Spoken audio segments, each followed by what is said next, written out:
ಶ್ವಾನದ ಬಾಯಿಗೆ ಯಾವುದೇ ಪ್ರಾಣಾಘಾತ ಆಗದೆ ಇದ್ದಾಗೆ ಬರುವ ಹಾಗೆ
ನಮ್ಮದಾದಂತಹ ಸಾಮರ್ಥ್ಯ ಏನೆನ್ನುವುದನ್ನು ಬೇಟೆಯ ಮುಖಾಂತರ ನಾವು ನೋಡಿಕೊಳ್ಳಬೇಕು. ಬೇರೆ ಹಾಗೆ ಒಂದು ತೀರ್ಮಾನಕ್ಕೆ ಬಂದಿದ್ದೇನೆ. ಎಲ್ಲರೂ ತೀರ್ಮಾನಿಸಿ ಗುರುಗಳಲ್ಲಿ ಕೇಳಿದ್ದಲ್ವ ನಾವು? ಹೌದು, ಹೋಗಿ ಬಂದು ಇಂತವರೇ ನಮಗೆ ಅಪ್ಪಣೆ ಕೊಟ್ಟಾಗಿದ್ದಾರೆ. ಮಾಡುವುದಕ್ಕೆ ಹೋಗೋಣ ಬೇಟೆಗೆ.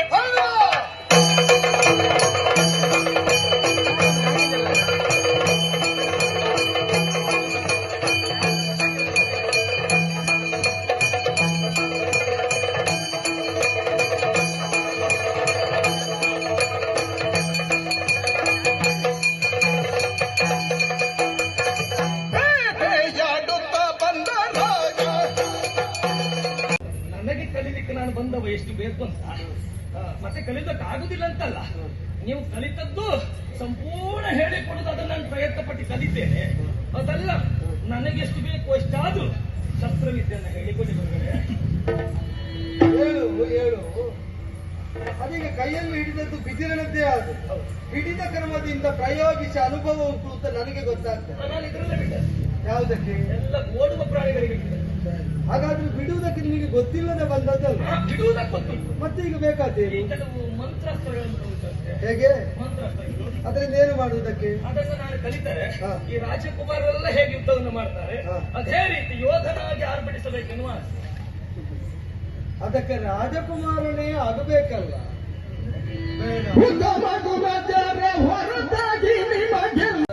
ಅವರ ಹಾಗೆ ನಾನು ಯಾಕೆ ಆಗ್ಬಾರ್ದು ಅಂತ. ಅವರು ಯಾರು ಅಂತ ಗೊತ್ತಾಯ್ತು ನಿನಗೆ? ಯಾರು ಅಂತ ಗೊತ್ತಾಗ್ಲಿಲ್ಲ ಸರ್. ಈ ಶಿಷ್ಯವರ್ಗ ಅಂತ ಗೊತ್ತಾಯ್ತು. ಶಿಷ್ಯರಾದರೂ ಕೂಡ ಅವರು ಇರುವುದೆಲ್ಲಿ ಅಂತ ಗೊತ್ತುಂಟ? ಇದು ಅರಮನೆಯ ಅಂತ ಗೊತ್ತಾಯ್ತು. ಅರಮನೆಯಲ್ಲಿರುವವರು ಯಾರು ಅಂತ ಊಹೆ ಉಂಟ? ರಾಜಕುಮಾರ್ ಅಂತ ಕೇಳ್ತೇವೆ. ಸರಿ, ಹಾ.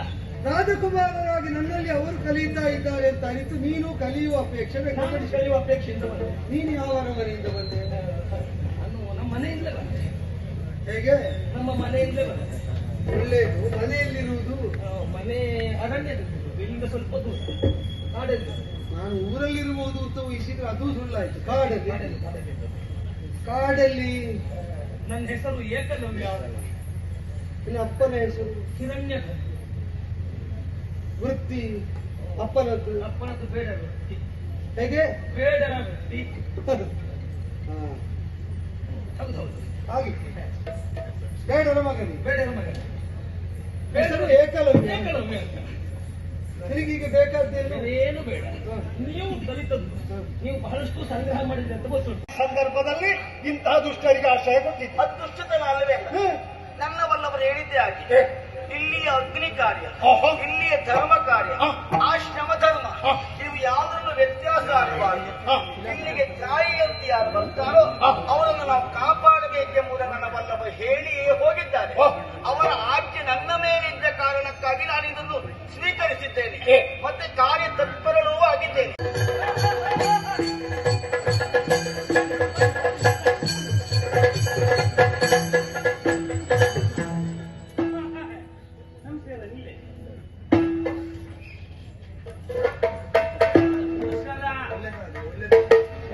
ಒಳ್ಳೆದಾಗಿ. ನನ್ನ ಗ್ರಾಚಾರವೇ ಸರಿ ಇಲ್ಲ. ಎಷ್ಟು ಜನ ನಮಗೆ ಒಳ್ಳೇದಾಗಿ ಅಂತ ಆಶೀರ್ವಾದ ಮಾಡಲಿಲ್ಲ. ನಮ್ಮ ಹಣೆ ಬರಕ್ಕೆ ಒಬ್ಬರೇ ಇರ್ದಾಗುವ. ಆಶೀರ್ವಾದ ಮಾಡಿದವರಲ್ಲಿ ಒಬ್ಬರು ಜ್ಯೋತಿಷ ಸಿಕ್ಲಿಲ್ವ? ಅಲ್ಲಲ್ಲ, ನಾನು ಸಿಕ್ಕಿದ್ರೆ ಅವರಲ್ಲೇ ಕೇಳ್ಬೋದಿತ್ತು ಗ್ರಹಚಾರ ಹೇಗೆ. ಅಲ್ಲ, ನನ್ನ ಜೀವಮಾನ ತೆಕ್ಕೊಂಡದ್ದೇ ಇರ್ಲಿಲ್ಲ. ಜೀವಮಾನ ತೆಕ್ಕೊಂಡದ್ದು ಅಂದ್ರೆ ನಮಗಾದ ಸಂಪಾದನೆ ತಕೊಂಡೋಗಿ ಭಟ್ರ ಮನೆಗೆ ಹಾಕಿ ಕೇಳಿ ಕೇಳಿ ಆಗಲಿ. ಮತ್ತೆ ನಿನಗೆ ಗತಿ ಇಲ್ಲ ಅಂತ ಹೇಳಲಿಕ್ಕಿಲ್ಲ. ಯಾಕೆ ಅಂದ್ರೆ ಭಟ್ರ ಮನೆ ತುಂಬಿಸುವಷ್ಟು ನಿನ್ನಲ್ಲಿ ಇತ್ತು ಅಂತ ಆಯ್ತಾ ಇಲ್ಲ? ನೀವು ಸುಮ್ಮನೆ ಭಟ್ರೆ, ನೀವು ಭಟ್ರು ಬಿಟ್ಕೊಂಡು ಮಾತಾಡ್ತೀರ. ಈಗ ದಂಡ ಹಿಡ್ಕೊಂಡು ಮಾತಾಡುವಾಗ ನಾವು ಅವರನ್ನು ಕಾಯುವುದಕ್ಕೆ ನಮ್ಮಿಂದ ಆದ ನಾಲಿಗೆಯನ್ನಾದ್ರೂ ಬಳಸಬೇಡುವ. ಅಲ್ಲ ಸ್ವಾಮಿ, ಏನು ಸ್ವಾಮಿ? ನಿಮಗೆ ಬಲ್ವೇ ಅದು. ಯಾವುದು? ಬ್ರಾಹ್ಮಣರಲ್ವ ನೀವು? ಹೌದಪ್ಪ. ನನಗೊಂದು ಅನುಭವ ನೋಡಿ. ಏನಂತ? ಬ್ರಾಹ್ಮಣರು ಅಂತ ಹೇಳಿದ್ರೆ ಭಯಂಕರ ಬುದ್ಧಿವಂತರು. ಅದೆರಡು ಪರಸ್ಪರ ಹೊಂದಿಕೆ ಆಗದ ಶಬ್ದ. ಭಯಂಕರ ಬುದ್ಧಿವಂತಿಕೆ ಅಂದ್ರೆ ಮತ್ತೆ ಭಯಂಕರ ಅಂದ್ರೆ ಹೆದರಿಕೆ ಹುಟ್ಟಿಸುವುದು. ಹಾ. ಬುದ್ಧಿವಂತರಾದವರು ಉಳಿದವರ ಹೆದರಿಕೆ ಕಲಿಯಬೇಕು ಬಿಟ್ಟರೆ ಹುಟ್ಟಿಸಬಾರದು. ಈ ಭಯಂಕರ ಬುದ್ಧಿವಂತಿಕೆ. ಭಟ್ರೆ, ನಾ ಯಥಾರ್ಥಕ್ಕೆ ಭಾಷೆ ಬರ್ದವ್ರ ಹತ್ರ ಮಾತಾಡುದಿಲ್ಲ. ನಾನು ಆಗ ನಿಮ್ಮ ಹತ್ರೇ ಮಾತಾಡುದಿಲ್ಲ. ಯಾಕೆ ಗೊತ್ತುಂಟಾ? ಈಗ ನನಗೆ ಸೂಚನೆ ಅಲ್ವಾ? ಅಲ್ಲ, ನಾನು ಈಗ ಭಾಷೆ ನಾನು ಹೆಚ್ಚು ಮಾತಾಡುವುದು ಒಳ್ಳೆಯದಲ್ಲ ಅಂತ ಈಗ ನನಗೆ ಸೂಚನೆ ಅಲ್ಲ. ಅದು ಅಲ್ಲವೇ ಅಲ್ಲ. ಮತ್ತೆ ಮತ್ತೆ ನಾನು ಭಾಷೆ ಬರ್ದೇವ್ದವ್ರ ಹತ್ರ ಮಾತಾಡುದಿಲ್ಲ ಅಂತ ಹೇಳಿದ್ದೆ. ಯಾಕೆ ಯಾಕೆ ಯಾಕೆ? ನಿಮಗೆ ನಮ್ಮ ಭಾಷೆ ಬರುವುದಿಲ್ಲ. ನೀವು ಬೇಕಾದಷ್ಟು ಬುದ್ಧಿವಂತರಿರ್ಬೋದು, ಹೌದೌದು. ಎಷ್ಟು ಕಲ್ತಿರ್ಬೋದು. ನಾನು ಮತ್ತೆ ನಮ್ಗೆ ನೀವು ಅದೇ ಇದೆಲ್ಲ ಮಾತಾಡ್ತಾರೆ ಅಂತ ದೇವ ಭಾಷೆ. ನಿನಗೂ ನನಗೂ ವ್ಯತ್ಯಾಸ ಏನು ಗೊತ್ತು? ಹಾ, ಭಾಷೆಗೊಂದು ಬಟ್ಟೆ ಉಂಟು ಅಂತ ನಿನಗೆ ಗೊತ್ತಿದೆ, ನನಗೆ ಅದು ಗೊತ್ತುಂಟು. ಹೌದೌದು. ಆದ್ರಿಂದ ಭಾಷೆ ಗೊತ್ತುಂಟು. ಅಲ್ಲ, ಭಾಷೆ ಬಟ್ಟೆ ಉಂಟು ಗೊತ್ತಿದ್ದೆ, ನೀವು ಹೆಚ್ಚು ಬಟ್ಟೆ ಹಾಕೊಂಡು ಬರುವುದಿಲ್ಲ. ಅದೇ ಆದ್ರೆ ನಿಮ್ಮ ಭಾಷೆಗೆ ಬಟ್ಟೆ ಇರುವುದು, ಅಲ್ಲ, ನಮಗೆ ಹೆಚ್ಚು ಬೇಕು ಅಂತಿಲ್ಲ. ಬಂದ್ಬಿಡ್ತೀವಿ ನೀವು. ಬೇಕು ಅಂತ ನಾವು ಹಾಗಲ್ಲ. ಇದ್ದರೂ ಉಡುವುದಕ್ಕೆ ನಮ್ಮಲ್ಲಿ ಇಲ್ಲ ಅಂತ. ಭಾಷೆ ಗೊತ್ತುಂಟು, ಉಡುವುದಕ್ಕೆ ಬಟ್ಟೆ ಇಲ್ಲ. ನಿಮಗೆ ಹಾ, ನಮಗೆ ಬಟ್ಟೆ ಉಂಟು, ಭಾಷೆಗೆ ಬಟ್ಟೆ ಅಂತ ಗೊತ್ತಿಲ್ಲ. ಆ ಭಾಷೆ ಬಟ್ಟೆ ಅಂತ ನಾನು ಹೇಳುವುದಲ್ಲ. ಬಟ್ಟೆ ಅಂದ್ರೆ ದಾರಿ ಅಂತ ಒಂದು ಅರ್ಥ ಉಂಟು. ಅದು ನನ್ನ ಬದುಕಿಗೆ ಬಟ್ಟೆ ಅಂತ ಹೇಳಿದ್ರೆ ಬಿಟ್ರೆ ಬದುಕಿಗೆ ದಾರಿ ಅಂತ ಅರ್ಥ ಅಲ್ವಾ? ಹೌದು. ಬಟ್ಟೆ ಅಂತ ಮತ್ತೊಂದು ಅರ್ಥ. ಆಗ್ಲಿ ನಾನು ಭಾಷೆ ಬರ್ದವ್ರ ಹತ್ರ ಮಾತಾಡುದಿಲ್ಲ ಅಂತ ಅದ್ಯಾಕೆ ಹೇಳಿ ಅದಕ್ಕೆ ಅದ್ಯಾಕೆ ನಿಮಗೆ ನಮ್ಮ ಭಾಷೆ ಬರುದಿಲ್ಲ. ಈಗ ನೀವು ಪಾಠ ಕಲ್ತಿರ್ಬೋದು, ಕಲೀಲಿಲ್ಲ ಅಲ್ಲ ಕಲ್ತಿರ್ಬೋದು, ಅಲ್ಲಲ್ಲ ನಿಮ್ಮ ಭಾಷೆ ಕಲೀಲಿಲ್ಲ. ಹಾ, ನಮ್ಮ ಭಾಷೆ ನೀವು ಕಲೀಲಿಲ್ಲ. ಹೌದು. ಯಾಕೆ ಹೇಳಿದ್ರೆ ಗೊತ್ತಾ? ಗೊತ್ತಿಲ್ಲ. ಈಗ ನೋಡಿ, ನೀವದೇನೋ ದೇವ ಭಾಷೆ ಸುಸಂಸ್ಕೃತ ಅಂತ ಅಂತಾರಲ್ಲ, ನಿಮಗೆ ಅದು ಹೇಳಲಿಕ್ಕೆ ಕಷ್ಟ ಆಗ್ತದೆ. ಅಲ್ಲ ಆದ್ರಿಂದ ಸಂಸ್ಕೃತ ಅದು ಯಥಾರ್ಥ ಉಂಟಲ್ಲ, ಆ ಭಾಷೆ ಗೊತ್ತಿದ್ದವ್ರ ಹತ್ರ ನಾ ಮಾತಾಡ್ತೀನಿ. ನಿಜವಾಗಿ ಹೇಳಿ ನನ್ನ ಭಾಷೆ ಬರ್ದೆ ಹೋದವರು. ಈಗ ನೀನು ಹೇಳಿದ್ದರಲ್ಲಿ ಯಥಾರ್ಥ ಎಂಬುದು ಸಂಸ್ಕೃತ, ಹೌದಾ? ಹೌದು. ಭಾಷೆ ಎಂಬುದು ಸಂಸ್ಕೃತ. ಸಂಸ್ಕೃತ. ನೀನು ಗೊತ್ತಿಲ್ಲ ಅಂತ ಹೇಳ್ತಾ ಅದನ್ನೇ ತುಂಬ ಮಾತಾಡ್ತೀನಿ. ಯಥಾರ್ಥ ಸುಳ್ಳು ಹೇಳ್ಬೇಡಿ. ಹೌದು ಹೌದು, ನೋಡು. ಅಲ್ಲಲ್ಲ, ಅದು ನಿನ್ನ ಭಾಷೆ. ಯಥಾರ್ಥ ಸುಳ್ಳು ಎಂಬುದು ಯಥಾರ್ಥ ಸಂಸ್ಕೃತ, ಮತ್ತೆ ಭಾಷೆ ಹೇಳುದು ಸಂಸ್ಕೃತ. ಭಾಷೆ ಸಂಸ್ಕೃತ. ಮತ್ತೆ ನೀನು ಮನಸ್ಸು ಮಾಡಿದ್ರೆ ನಿನಗೆ ಸಂಸ್ಕೃತ ಬರ್ಲಿಕ್ಕೆ ದೊಡ್ಡ ಕೆಲಸ ಇಲ್ಲ. ಅದು ನೀನು ಮನಸ್ಸು ಬೇರೆಲ್ಲಿಯೇ ಇಟ್ಟು ಬರಬೇಕಾದ್ದು ಹಾಗೆ ಹೋಯ್ತು. ಅದು ಅಲ್ಲವೇ ಅಲ್ಲ. ನನಗೆ ಯಥಾರ್ಥಕ್ಕೂ ನೀವು ಹೇಳಿದಾಗ ಸಂಸ್ಕೃತ ಹೇಳುದು ಭಾಷೆ ಹೇಳುದು ನಂಗೆ ಗೊತ್ತಿಲ್ಲ, ಆಹಾ. ಪ್ರಾಮಾಣಿಕವಾಗಿ ಹೇಳ್ತೇನೆ. ಸರಿ ಸರಿ ಸರಿ. ಆದ್ರೆ ಒಂದು ವಿಶೇಷ ಅಂದ್ರೆ ಹೆಚ್ಚಾಗಿ ನಿಮ್ಮಂತವರೇ ಇಲ್ಲಿ ಬಂದು ಹೋಗುವುದರಿಂದ ಹೌದು. ಕೇಳಿ ಕೇಳಿ ನನಗೂ ರೂಢಿ ಆಗಿ ಹೌದು. ಶುದ್ಧ ಕನ್ನಡ ನಂಗೂ ಮರ್ತೋಗಿದೆ. ಹೌದು, ಅದಕ್ಕೆ ತಿಳಿದವರು ಹೇಳಿದ್ರು ಹಾ ಅಭ್ಯಾಸ ಮಾಡಿ ಬಂದದ್ದು ಹಾ. ವಿದ್ಯೆ ಅಂತ. ಹಾ, ಹಾ. ವಿದ್ಯೆ ಕಲಿಸಿ ಬಂದದ್ದಲ್ಲ, ಅಭ್ಯಾಸ ಕಲಿಸಿದ್ದಂತ ನಾನು ಅರಿತದ್ದು ಅಸ್ತ್ರವಿದ್ಯೆ. ಬಾಲ್ಯದಿಂದಲೇ ಯಾಕೋ ಗೊತ್ತಿಲ್ಲ, ಬ್ರಾಹ್ಮಣನಾದರೂ ಅಸ್ತ್ರವಿದ್ಯಾ ಕುಶಲಿಯಾಗುವಂತಹ ಮಹತ್ವಾಕಾಂಕ್ಷೆ, ಅದಕ್ಕೆ ಒತ್ತಾಸೆಯಾಗಿ ಒದಗಿ ನಿಂತದ್ದು ಭರದ್ವಾಜರ ತಮ್ಮನಾದ ನನ್ನ ಚಿಕ್ಕಪ್ಪ ಅಗ್ನಿವೇಶ. ಆಗ್ನೇಯಾಸ್ತ್ರವೇ ಮೊದಲಾದ ಅಸಾಮಾನ್ಯ ಅಸ್ತ್ರವನ್ನು ಉಪದೇಶಿಸಿ ಸಿದ್ಧನಾಗುವಂತಹ ಅವಕಾಶವನ್ನು ಕಲ್ಪಿಸಿಕೊಟ್ಟು ತಿಳಿವು ಹೆಚ್ಚಾದ ಹಾಗೆ ಆತ್ಮವಿಶ್ವಾಸ ಜಾಗೃತವಾಯಿತಾ ಹೋಯಿತು. ಪ್ರಾಪ್ತವಯಸ್ಕನಾದಾಗ ವಿವಾಹವೂ ಆಯಿತು. ಅದು ವಿಚಿತ್ರವಾದಂತಹ ಇನ್ನೊಂದು ಜನ್ಮಕ್ಕೆ ಹೇತುವಾದಂತಹ ಶರದ್ವಂತರ ಕೃಪೆಯಿಂದ ಶರದ್ವಂತರೆಂಬ ಮಹರ್ಷಿಗಳು ಜಾಲಪದಿ ನಾಮಕರಾದಂತಹ ಅಪ್ಸರ ಸ್ತ್ರೀಯಿಂದಲೇ ತಪದಿಂದ ವಿರಕ್ತರಾಗಿ ಸಂಸಾರದಲ್ಲಿ ಆಸಕ್ತರಾದದ್ದರಿಂದಲೇ ಉದಿಸಿದ ಮಕ್ಕಳು, 2 ಮಕ್ಕಳು ಕಾಡಿನಲ್ಲಿ ಧ್ರುವಮೂಲದಲ್ಲೇ ಪವಡಿಸಿಕೊಂಡಿದ್ದವಂತೆ. ಹಸ್ತಿನೆಯ ಚಕ್ರವರ್ತಿ ಎನಿಸಿದಂತಹ ಶಾಂತನು ಭೂಪತಿ ಬೇಟೆಗೆ ಬಂದಾಗ ಕಂಡು ಕೃಪೆ ತೋರಿ ಅವರನ್ನು ಕರೆದೊಯ್ದು ಸಾಕಿ ಸಲಹಿದ್ದರಿಂದ ಆ ನನಗೆ ತೃಪ್ತಿಯೂ ಇದೆ, ಸಮಾಧಾನವೂ ಇದೆ. ಮಾತ್ರವೇ ಅಲ್ಲ, ಓದನವನ್ನು ಕೊಟ್ಟಂತಹ ಈ ಕ್ಷಣದಲ್ಲಿ ನಮ್ಮವರೆಲ್ಲರೂ ಹಾಡಿ ಹೊಗಳುತ್ತಾ ಇದ್ದಾರೆ. ಸುಭದ್ರವಾದಂತಹ ನನ್ನ ಆಡಳಿತದಲ್ಲಿ ಸೌಭಾಗ್ಯದ ಬದುಕನ್ನು ಕಾಣುವುದಕ್ಕೆ ಕಾರಣವಾಗಿದೆ ಎನ್ನುವುದು ನಮ್ಮ ಪ್ರಜೆಗಳ ಅಂಬೋಣ. ಒಂದಿ ಮಾಗದರ ಸಂಧಣಿಯಿಂದಲಾಗಿ ಈ ದಿವಸದಲ್ಲಿ ಓದನವನ್ನು ಕೊಟ್ಟದ್ದಾಯಿತು. ವಿಶೇಷತೆ ಏನಾದರೂ ಇದ್ರೆ ಇದೇ ಸಮಯ. ನೋಡೋಣ ನೋಡೋಣ.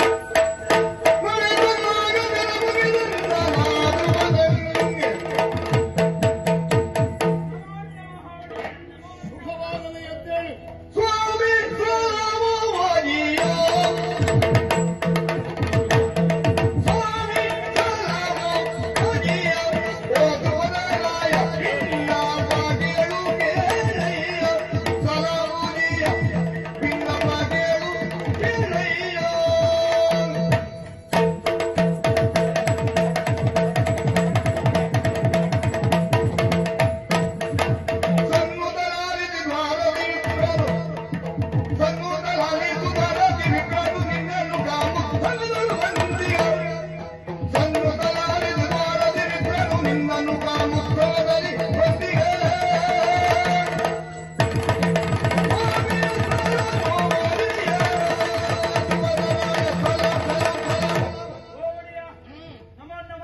ಶುಭವಾಗಲಿ. ನಿಮ್ಮ ಅಪ್ಪಣೆಯಂತೆ ನಾನು ದ್ವಾರದಲ್ಲಿದ್ದವಲ್ಲ, ಕಾದುಕೊಂಡಿದ್ದವ. ನಿನ್ನನ್ನು ನಾನು ಹೀಗೆಲ್ಲ ಕಾಣುವುದು ಬಹಳ ಅಪರೂಪ. ಅಂತ ಅವರೆಲ್ಲ ವಿಚಾರ ಮಾಡಿ ಯಾಕೆಂದ್ರೆ ಹಾ.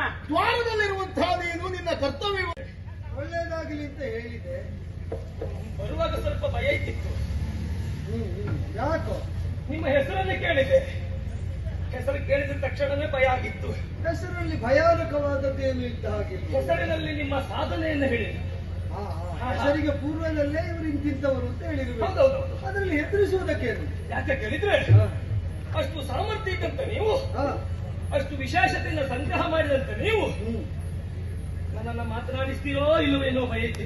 ನಮಗೆ ಯಾರನ್ನು ಮಾತಾಡಬಾರದು ಅಂತ ಇಲ್ಲ, ಪ್ರತ್ಯೇಕವಾಗಿ ಇಂಥವರಲ್ಲಿ ಮಾತಾಡಲೇಬೇಕು ಅಂತಲೂ ಅಲ್ಲ. ಅದು ಇವತ್ತು ಗೊತ್ತಾಯ್ತು ನನಗೆ. ಹ, ದೂರದಿಂದಲೇ ನಿಮ್ಮನ್ನ ಕಾಣ್ತಾ ಇದ್ದೆ. ಹ, ಮುಖದಲ್ಲಿ ಬಹಳ ಆಕರ್ಷಣೆ ಆಗಿದೆ. ಹ, ಹ. ಯಾರು ಕಂಡರೂ ಗೌರವವನ್ನು ಕೊಡಬೇಕು ಅಂತ ವಿಶೇಷ ಶಕ್ತಿ ಸಂಪನ್ನರು ನೀವು.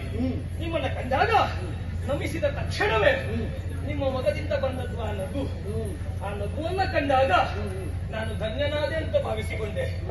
ಆ ನಗುವಿನಲ್ಲಿ ಆಗ್ತಾ ಇತ್ತು ನನಗೆ ನಾನು ಪಡೆಯಬೇಕಂತಿದ್ದದನ್ನ ಪಡೆಯುವುದಕ್ಕೆ ಸರಿಯಾದ ಸ್ಥಳ ಇರುವ ಹಾಗೆ. ಅಲ್ಲ, ನೀ ಪಡೆಯುವುದಕ್ಕೆ ನನ್ನ ಆಕ್ಷೇಪ ಇಲ್ಲ, ನಾನೇನನ್ನು ಕೊಡುವುದಕ್ಕಾಗಿ ಇಲ್ಲಿ ಕುಳಿತಿಲ್ಲ. ಹಾಗಿರುವಾಗ ನೀ ಪಡೆಯುವುದಕ್ಕೆ ಅಂತ ಇಲ್ಲಿ ಬಂದ್ರೆ ಮಗಳೇ, ಹ, ಬೇರೆ ಏನೂ ಅಲ್ಲ, ಹ, ಇವರೆಲ್ಲರನ್ನ ಸೇರಿಸಿಕೊಂಡಿದ್ದೇವೆ. ಹೌದು. ಇವರೆಲ್ಲರೂ ಹ, ಶಸ್ತ್ರಾಭ್ಯಾಸವನ್ನ ಮಾಡ್ತಾ ಇದ್ದಾರೆ ಅಲ್ವಾ? ಬೇಕಾದ ಸಲಕರಣೆಗಳನ್ನು ಸಂಗ್ರಹಗಳನ್ನು ಮಾಡ್ತಾ ಇದ್ದಾರೆ. ಅವರಿಗೆ ಬೇಕಾದ ಸಂಗ್ರಹವನ್ನು ಅವರು ಮಾಡುವುದನ್ನ ಕಂಡೆ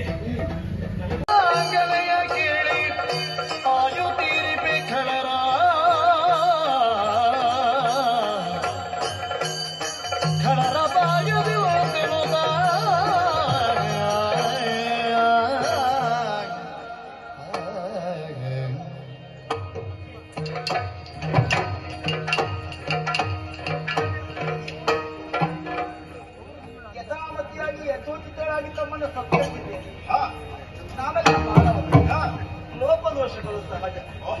ಹಾಗೊಮ್ಮೆ ನೀವಲ್ಲ ಹಾಗಲ್ಲ, ತಿದ್ದಿ ತೀಡಬೇಕಾದವರು, ನಮ್ಮನ್ನ ಕ್ಷಮಿಸಬೇಕಾದವರು. ಹಾಗಾಗಿ ಆತಿಥ್ಯದಲ್ಲಿ ತಪ್ಪಾದ್ರೆ ಕ್ಷಮೆ ಇರಲಿ. ಮತ್ತೆ ಆಶ್ರಮಕ್ಕೆ ಬಂದಿದ್ದು ತುಂಬಾ ಸಂತೋಷವಾಯಿತು. ಕೊಡುವ ಆಶ್ರಮ ಅಂತ ಬಂದದ್ದು, ಕೊಡುವುದೇ ಹೌದು ಅಂತ ಆದ್ರೆ ನಾನು ಕೇಳಬೇಕು ಅಂತಲೇ ಹೌದಾ? ನಮಗೆ ಕೊಟ್ಟ ಅಭ್ಯಾಸ ಉಂಟು. ಆದ್ರೆ ನಮ್ಮಲ್ಲಿ ಇದ್ದಿದ್ದರೆ ನಾವು ಯಾರನ್ನೂ ಕೇಳುವುದಿಲ್ಲ. ಮತ್ತೊಬ್ಬರಿಗೆ ಸಂಬಂಧಪಟ್ಟಿದ್ದಾದ್ರೆ ಅವರನ್ನು ಕೇಳದೆ ಕೊಡುವುದಿಲ್ಲ. ಆದ್ರೆ ಒಂದುಂಟು, ಏನು ಕೊಡುವ ಗುಣವೇ ಹೌದಾದ್ರೆ ಇವ ಬಡವರಾದ್ರೆ ಕೊಡುವ ಮನೆ ಯಾವುದು ಅಂತ ತೋರಿಸಲಿಕ್ಕೂ ಬರ್ತದೆ. ತೋರಿಸುವ ವಿಭಾಗದಲ್ಲಿ ನಾವು ಎತ್ತಿದ ಕೈ, ಅದೇ ರೀತಿ ಕೊಡುವ ವಿಭಾಗದಲ್ಲಿ ಮತ್ತೆ ಹಿಂದಾಯ್ತು ಅಂತ ತಿಳ್ಕೊಳ್ಬೇಕು. ಅಂದ್ರೆ ಬ್ರಾಹ್ಮಣರ ಮನೆಯಲ್ಲಿ ಹೆಚ್ಚು ತುಂಬಿಸಿಕೊಳ್ಳಬಾರದು ಉಂಟು. ಹೆಚ್ಚಿಗೆ ಇಲ್ಲ, ನಮ್ಮ ಇದ್ದಿದ್ದೇ ಒಳ್ಳೇದು ಉಂಟು ಬಿಟ್ಟು ಹೆಚ್ಚಿಗೆ ಇಲ್ಲ. ಅದು ತುಂಬಿಸಿದ್ದೆ ಸ್ವಲ್ಪ ಹಾಳಾಯ್ತಾ? ಇಲ್ಲಪ್ಪ, ಕೆಲವೊಮ್ಮೆ ಹಾಳಾಗಿದ್ದೇ ಸೇರ್ಕೊಂಡ್ರೆ ಹಾಳಾಗಿರ್ಬೋದೇ ಬಿಟ್ಟು. ಹಾಗಾದ್ರೆ ಸೇರಿದ್ದು ಹಾಳು ಅಂತ ಗೊತ್ತಾಗಿ ಸೇರಿದ ಮೇಲೆ ಹಾಳಾಗಿಲ್ಲ. ಮತ್ತೆ ಸೇರಿದ ಮೇಲೆ ಹಾಳಾಗಿಲ್ಲ. ಒಮ್ಮೆ ಹಾಳಾದದ್ದನ್ನು ಸೇರಿದ ಮೇಲೆ ಹಾಳಾಗಿಲ್ಲ ಅಂತ ಹೇಗೆ? ಹಾಳಾಗಿದ್ದನ್ನು ಒಳ್ಳೇದು ಮಾಡುವುದಕ್ಕೆ ಇರುವುದು ಆಶ್ರಮ. ಅದು ಒಳ್ಳೇದಾಗ್ಲಿಲ್ವಲ್ಲ, ಅದೇ ಹೇಗೆ ಹೇಳ್ತೀವಿ? ಶ್ರೀಲತಾಂಗಿ ಮೌನಿ ಪ್ರಿಯೇ ಲೋಲ ಲೋಚನಿ ಲೋಲ ಲೋಚನಿ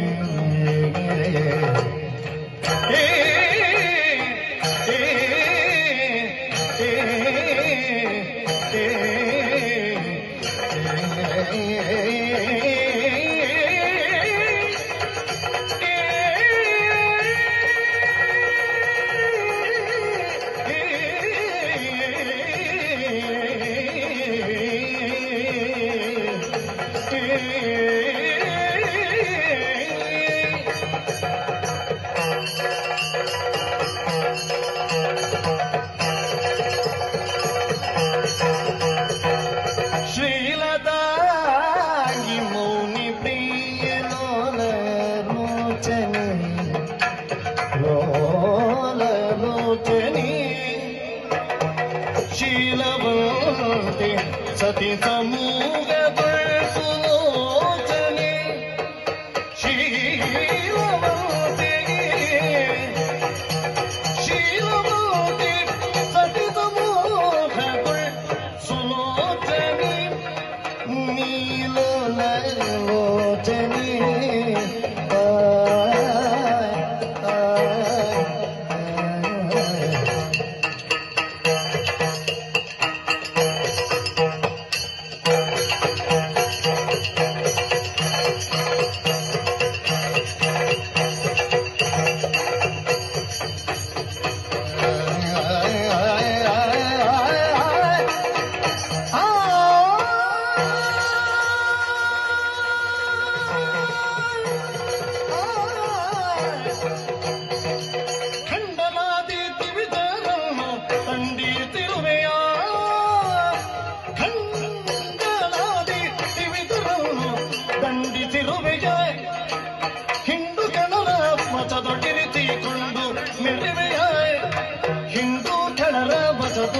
ಮೆಚ್ಚಿಕೊಂಡು ನೆರವೆಯ ನೆರವೆಯ ನೆರವೆಯ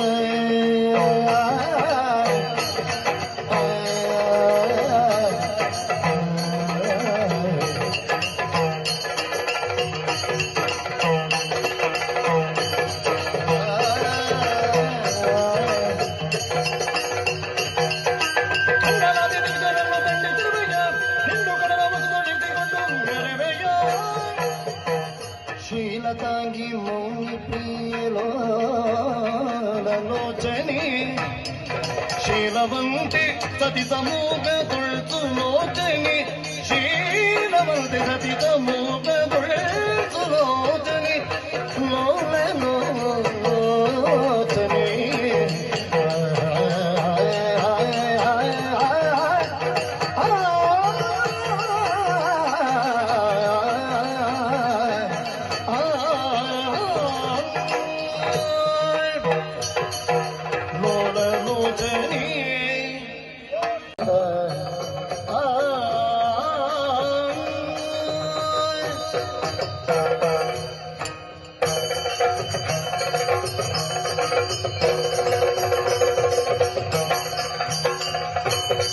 ಶಕ್ತಿಯ ಮೀರಿ ನೀ ನಡೆದೆ ಮಗವ ಕೋಪೋದ್ರಿಕ್ತಳ ಗೆಲುವದ ಸಾಧ್ಯ ಕೋಪೋದ್ರಿಕ್ತಳ ಗೆಲುವದ ಸಾಧ್ಯ ಮಗವ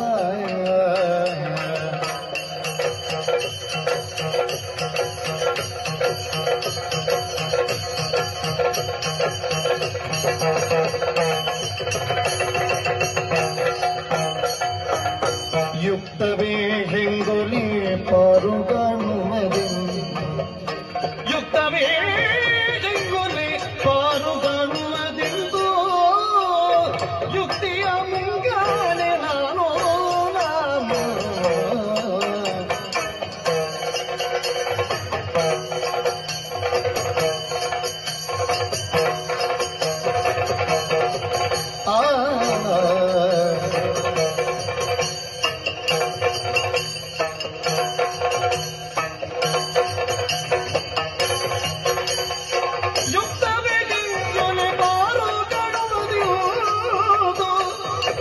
ಯುಕ್ತಿಯ ಮುಂಗಾಣಿ ಶಕ್ತಿಯ ಮೀರಿ ನೀ ನಡೆದೆ ಮಘವ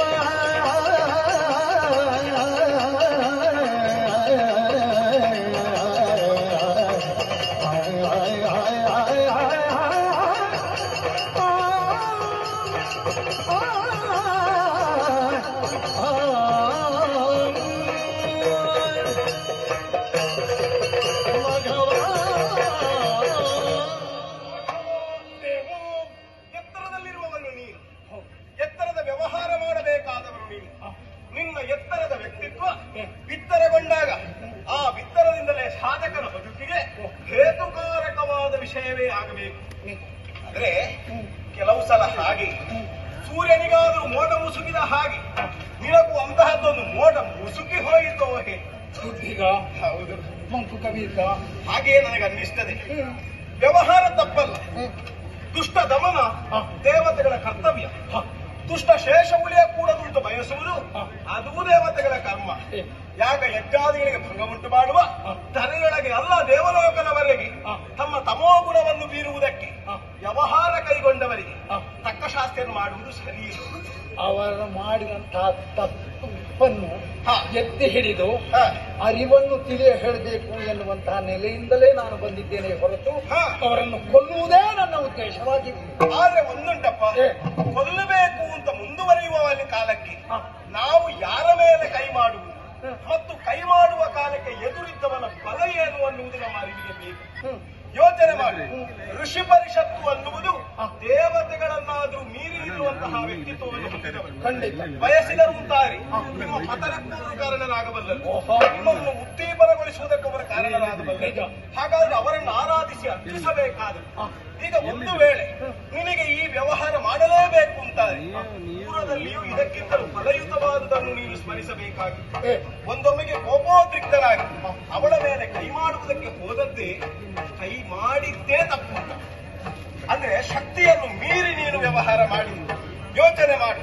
ಹೆಳವನೊಬ್ಬ ದಾರಿಯಲ್ಲಿರುವ ಕಲ್ಲನ್ನು ಎತ್ತಿ ಬದಿಗಿಡುವುದಕ್ಕೆ ಪ್ರಯತ್ನಿಸ್ತಾನೆ. ಅದರ ಪರಿಣಾಮ ಏನಾಗ್ತದೆ? ಅವನ ಸೊಂಟ ಮುರಿದು ಹೋಗ್ತದೆ. ಹಾಗೆಂದು ಅವ ಹೆಳವ ಕಲ್ಲನ್ನು ಮೇಲಿಡುವುದಕ್ಕೆ ಹೋದದ್ದು ತಪ್ಪಲ್ಲ, ಅದು ದಾರಿ ಮಾಡಿಕೊಡುವುದಕ್ಕೆ ಒಂದು ವ್ಯವಸ್ಥೆ. ಹಾಗೆಂದು ಅವನ ಶಕ್ತಿಗೆ ಅದು ಹೊಂದಾಣಿಕೆ ಆಗುವುದಿಲ್ಲ. ನೀರಿದ್ದಲ್ಲಿ ನಡೆದು ಹೋಯಿತು. ಆಗ ಏನು ಮಾಡಬೇಕು?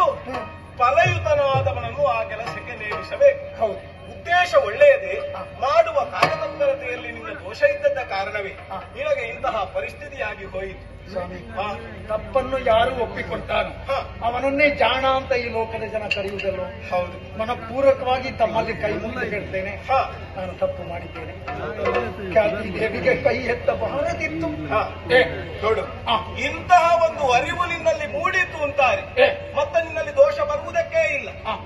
ಕೊಲೆಯನ್ನು ಮಾಡ್ತಾ ಇದ್ರೆ ಪತನ ಆಗ್ತಾ ಇತ್ತು, ನಿನಗಂತ ದೋಷ ಅಂಟಿಕೊಳ್ಳುತ್ತಾ ಇತ್ತು. ದೋಷ ವಿವರ್ಜಿತ ನೀನೇನು ಅಲ್ಲವಲ್ಲ, ಅಂತದ್ದು ಆಯ್ತು ಅಂತಾದ್ರೆ ನೀನು ಅದಕ್ಕೆ ಪರಿಣಾಮವಾಗಿ ಅನುಭವಿಸಬೇಕಾಯ್ತು.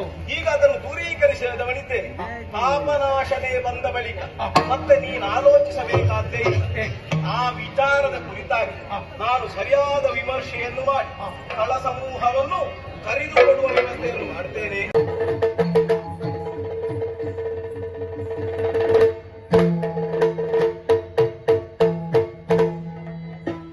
ಪರಮ ಪೂಜನೆ ಸುಪ್ರಸನ್ನ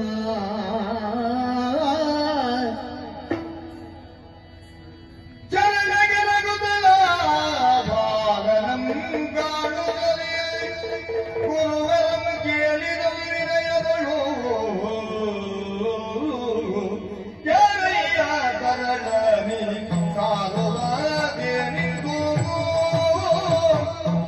ಯಾರಯ್ಯ ಕರಡನಿ ಕಾಲುವರದೆ ನಿಂತು ಕಾರಣ ಬೇಡಯ್ಯ ನನಗೆ ಬಂದ ಕಾರಣ ಬೇಡಯ್ಯ ನನಗೆ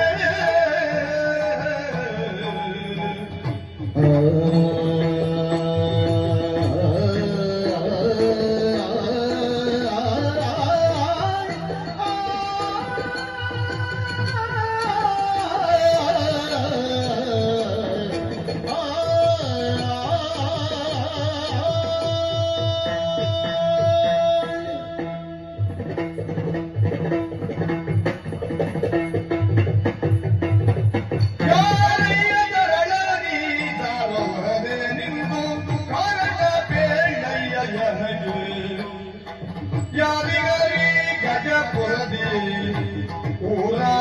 ಊರಾವುದೋ ವೀರನಿರಂದಿಯೇ ಬೇಡು ಯಾರಯ್ಯ.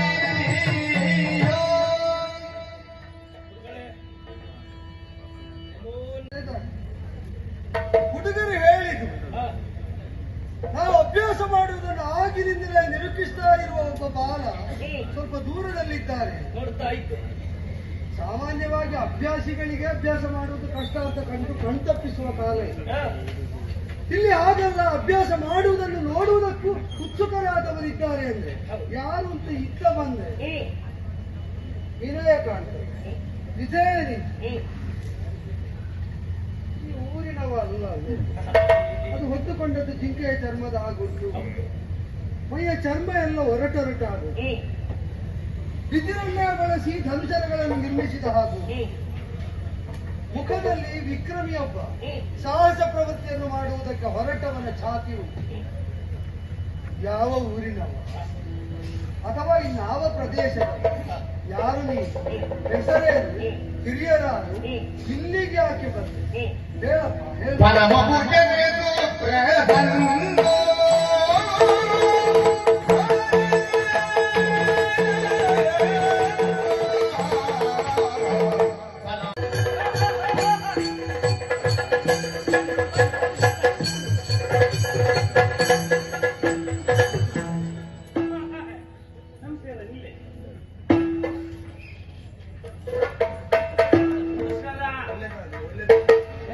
ಒಳ್ಳೆದಾಗಿ ನನ್ನ ಗ್ರಾಚಾರವೇ ಸರಿ ಇಲ್ಲ. ಎಷ್ಟು ಜನ ನಮಗೆ ಒಳ್ಳೇದಾಗಿ ಅಂತ ಆಶೀರ್ವಾದ ಮಾಡಲಿಲ್ಲ. ನಮ್ಮ ಹಣೆ ಬರಕ್ಕೆ ಒಬ್ಬರೇ ಇರ್ದಾಗುವ ಆಶೀರ್ವಾದ ಮಾಡಿದವರಲ್ಲಿ ಒಬ್ಬರು ಜ್ಯೋತಿಷ ಸಿಕ್ಲಿಲ್ವ? ಅದಲ್ಲ ನಾನು ಸಿಕ್ಕಿದ್ರೆ ಅವರಲ್ಲೇ ಕೇಳ್ಬೋದಿತ್ತು ಗ್ರಹಚಾರ ಹೇಗುಂಟು. ಅಲ್ಲ ನನ್ನ ಜೀವಮಾನ ತಕ್ಕೊಂಡದ್ದೇ ಇರ್ಲಿಲ್ಲ. ಜೀವಮಾನ ತೆಕ್ಕೊಂಡದ್ದು ಉಂಟು. ಅಂದ್ರೆ ನಮಗಾದ ಸಂಪಾದನೆ ತಕೊಂಡೋಗಿ ಭಟ್ರ ಮನೆಗೆ ಹಾಕಿ ಕೇಳಿ ಕೇಳಿ ಆಗಲಿ, ಮತ್ತೆ ನಿನಗೆ ಗತಿ ಇಲ್ಲ ಅಂತ ಹೇಳಲಿಕ್ಕಿಲ್ಲ. ಯಾಕೆ ಅಂದ್ರೆ ಭಟ್ರ ಮನೆ ತುಂಬಿಸುವಷ್ಟು ನಿನ್ನಲ್ಲಿ ಇತ್ತು ಅಂತ ಆಯ್ತಾ ಇಲ್ಲ? ನೀವು ಸುಮ್ಮನೆ ಭಟ್ರೆ, ನೀವು ಭಟ್ರು ಬಿಟ್ಕೊಟ್ಟು ಮಾತಾಡ್ತೀರ. ಈಗ ದಂಡ ಹಿಡ್ಕೊಂಡು ಮಾತಾಡುವಾಗ ನಾವು ಅವರನ್ನು ಕಾಯುವುದಕ್ಕೆ ನಮ್ಮಿಂದ ಆದ ನಾಲಿಗೆಯನ್ನಾದ್ರೂ ಬಳಸಬೇಡುವ. ಅಲ್ಲ ಸ್ವಾಮಿ, ಏನು ಸ್ವಾಮಿ? ನಿಮಗೆ ಫಲವೇ ಅದು. ಯಾವುದು? ಬ್ರಾಹ್ಮಣರಲ್ವ ನೀವು? ಹೌದಪ್ಪ. ನನಗೊಂದು ಅನುಭವ ನೋಡಿ. ಏನಂತ? ಬ್ರಾಹ್ಮಣರು ಅಂತ ಹೇಳಿದ್ರೆ ಭಯಂಕರ ಬುದ್ಧಿವಂತರು. ಅದೆರಡು ಪರಸ್ಪರ ಹೊಂದಿಕೆ ಆಗದ ಶಬ್ದ. ಭಯಂಕರ ಬುದ್ಧಿವಂತಿಕೆ.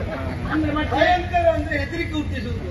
ಹಾ. ಬುದ್ಧಿವಂತರಾದವರು ಉಳಿದವರ ಹೆದರಿಕೆ ಕಲಿಯಬೇಕು ಬಿಟ್ರೆ ಹುಟ್ಟಿಸಬಾರದು. ಈ ಭಯಂಕರ ಬುದ್ಧಿವಂತಿಕೆ. ಭಟ್ರೆ, ನಾ ಯಥಾರ್ಥಕ್ಕೆ ಭಾಷೆ ಬರ್ದೆ ಅವ್ರ ಹತ್ರ ಮಾತಾಡುದಿಲ್ಲ. ಆದ್ರೆ ನಿಮ್ಮ ಹತ್ರೇ ಮಾತಾಡುದಿಲ್ಲ.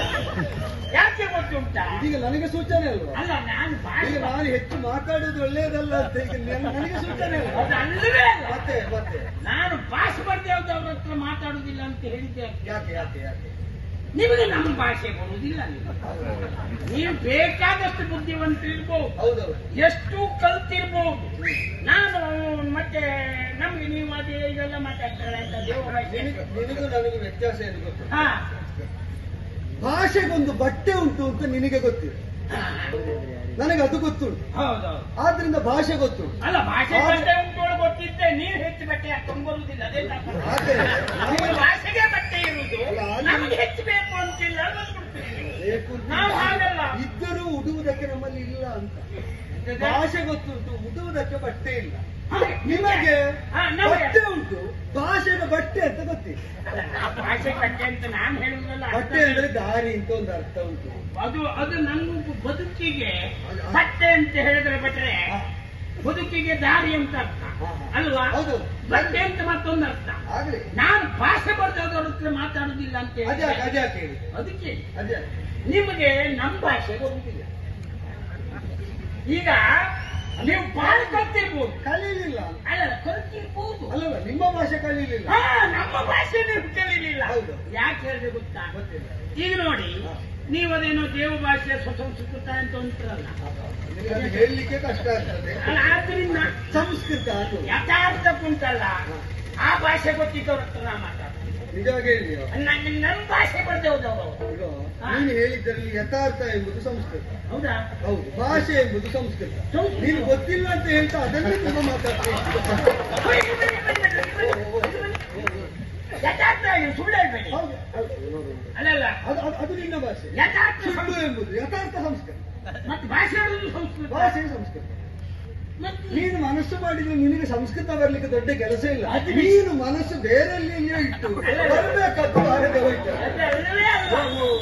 ನನಗೆ ಯಥಾರ್ಥಕ್ಕೂ ನೀವು ಹೇಳಿದಾಗ ಸಂಸ್ಕೃತ ಹೇಳುವುದು ಭಾಷೆ ಹೇಳುವುದು ನಂಗೆ ಗೊತ್ತಿಲ್ಲ, ಆಹಾ. ಪ್ರಾಮಾಣಿಕವಾಗಿ ಹೇಳ್ತೆ. ಸರಿ ಸರಿ ಸರಿ. ಆದ್ರೆ ಒಂದು ವಿಶೇಷ ಅಂದ್ರೆ, ಹೆಚ್ಚಾಗಿ ನಿಮ್ಮಂತವರೇ ಇಲ್ಲಿ ಬಂದು ಹೋಗುವುದರಿಂದ ಹೌದು. ಕೇಳಿ ಕೇಳಿ ನನಗೂ ರೂಢಿಯಾಗಿ ಹೌದು. ಶುದ್ಧ ಕನ್ನಡ ನಂಗೂ ಮರ್ತೋಗಿದೆ. ಹೌದು, ಅದಕ್ಕೆ ತಿಳಿದವರು ಹೇಳಿದ್ರು, ಹಾ, ಅಭ್ಯಾಸ ಮಾಡಿ ಬಂದದ್ದು ಹಾ. ವಿದ್ಯೆ ಅಂತ. ಹಾ, ಹಾ. ವಿದ್ಯೆ ಕಲಿಸಿ ಬಂದದ್ದಲ್ಲ, ಅಭ್ಯಾಸ ಕಲಿಸಿದ್ದನ್ನು. ನಮ್ಮನ್ನ ಕಾಣುವುದಕ್ಕೆ ಬರುವುದು ಬಹಳ ಅಪರೂಪ. ಹೌದು. ಇವತ್ತು ಓಡೋಡಿ ಬಂದಿದ್ದೀ ಅಂತಾದ್ರೆ ಒಂದು ಕ್ರಮ ಉಂಟು. ಹಾ ವಾರದಲ್ಲಿ ವಿಚಾರ ಮಾಡಿ ಹಾ ನಿಮ್ಮನ್ನು ಕಾಣಲಿಕ್ಕೆ ಬಂದವರನ್ನು ಹ್ಮ್. ನನ್ನೆಲ್ಲ ಪರೀಕ್ಷೆ ಮಾಡಿ ಬಿಡು ಕ್ರಮ. ಹಾ, ನಿನಗದು ಕರ್ತವ್ಯ. ಹೊರಗೆ ಹೋಗುವವರನ್ನು ಹಾಗೆ, ಆ ಇಲ್ಲಿಂದ ಹೊರಗೆ ಹೋಗುವವರು ಹ್ಮ್. ಒಳಗೆ ಬರುವಾಗ ಹೇಗಿದ್ರೋ ಅಷ್ಟೇ ಹಿಡ್ಕೊಂಡು ಹೋಗ್ತಾರ, ಅಥವಾ? ಏನಾದ್ರೂ ಹೆಚ್ಚಿಗೆ ಹಿಡ್ಕೊಂಡು ಹೋಗ್ತಾರ. ಹಾ ಹಾ ನಮ್ಮಲ್ಲಿ ಅದೇ ನನ್ನದು. ಹಾ, ಹಾ. ಇದೆಲ್ಲ ನಾವು ಪರೀಕ್ಷೆ ಮಾಡಿಕೊಂಡು ಹಾ, ಜಾಗ್ರತೆ ಬೇಕು. ಬರುವವ್ರನ್ನ ಸರಿ, ನೋಡಿ ಬಿಡುವುದು. ಒಳ್ಳೆ.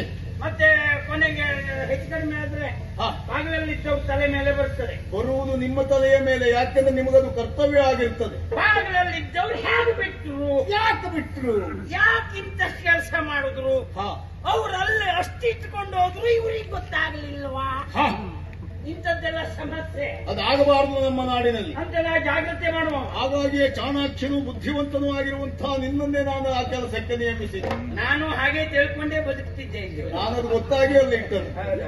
ಆದ್ರೆ ಹ್ಮ್. ಇವತ್ತೊಂದು ಆಶ್ಚರ್ಯ ಆಗುತ್ತೆ. ಏನು ಆಶ್ಚರ್ಯ? ನೋಡ್ತೇನೆ ಒಡೆಯ, ಹಾ ನೋಡ್ಲಿಕ್ಕೆ ಪಾಪ ಹ್ಮ್ ನೋಡಿದ್ರೆ ಪಾಪ ಅನ್ನಿಸ್ತದೆ.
ಸಾಧನೆ ಮಾಡಬೇಕೆನ್ನುವ ಆಸೆ ಅತಿ ಆಯಿತು.